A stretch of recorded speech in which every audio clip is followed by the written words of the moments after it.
another question I got is, which is better? Power, training for power and absorbing punches and being able to take massive hits, or being technical? Well, to me it's very simple.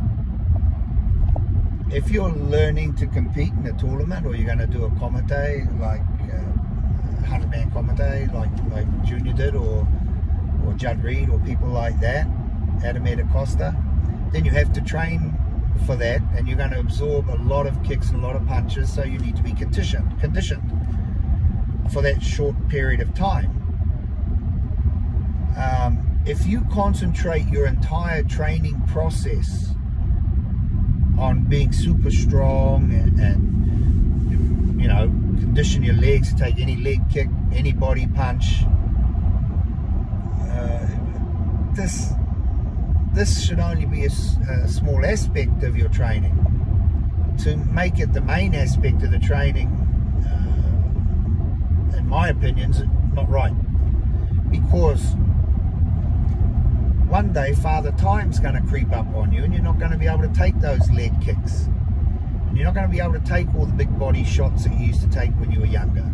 You're not going to be able to roll around on the ground like you used to. You're not going to be able to do the high flying kicks like you used to. So the skill, the technical skill, however, will always be there for you. So in my opinion, developing the technical skill is the most important, and the conditioning is done when going into competition and that. Of course, you stay conditioned. You should still be developing your strength and your conditioning all the time through your martial arts, and you can continue to do that to a long age. But to do it to the intensity, or keep that intensity up all the time, it's physically not possible without damaging yourself. So my opinion is having a technical ability is the most important, and the ability to develop power through technique. The conditioning is like going to the gym. Yes, you need it for when you're in competition, and there's an old saying, I'm as once good as I ever was. It's a song, a country western song. I'm as once good as I ever was. So in self-defense, someone throws a big leg kick at you, instinct will take on, and you'll handle that at that time. But if you can take the leg kick and have no technical ability after that, you're just going to keep on being kicked. If you going into fights and competition thinking that your strength is going to surpass technical ability, that's short-term victories, because as you get older, the strength depreciates. That's a fact. Doesn't matter whatever your teacher tells you or whoever tells you any difference. As you get older, that strength you had when you were young and a super force in the tournaments, it disappears.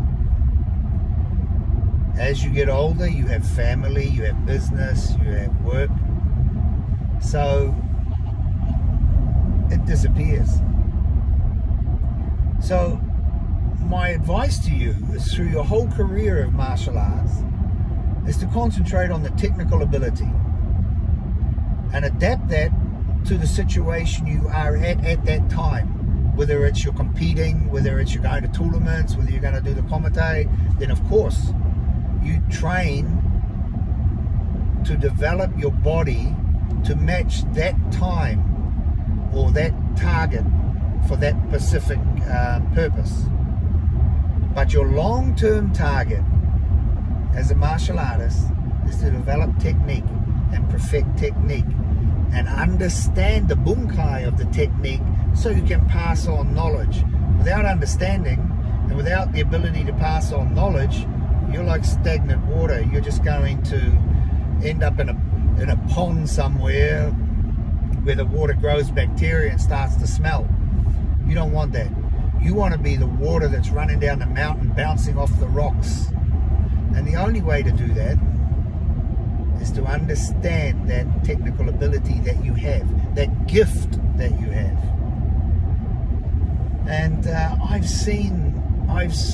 trained some of the best fighters in the world, and I've seen some of the people with the best gift in the world, but they have not the ability to pass on knowledge. Very few have that. So from day one, from when the first day you step foot on that dojo, the first thing you need to learn is the Kohai Senpai system, and how the Senpai helps the Kohai, and the Kohai becomes a Senpai and passes on knowledge to his Kohai, and it goes on and on and on. That is the first cardinal rule in the development of martial arts, your martial arts.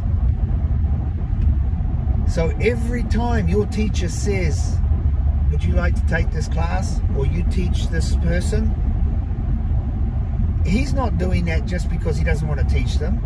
He's doing that because he wants you to become a great teacher. And that is a privilege.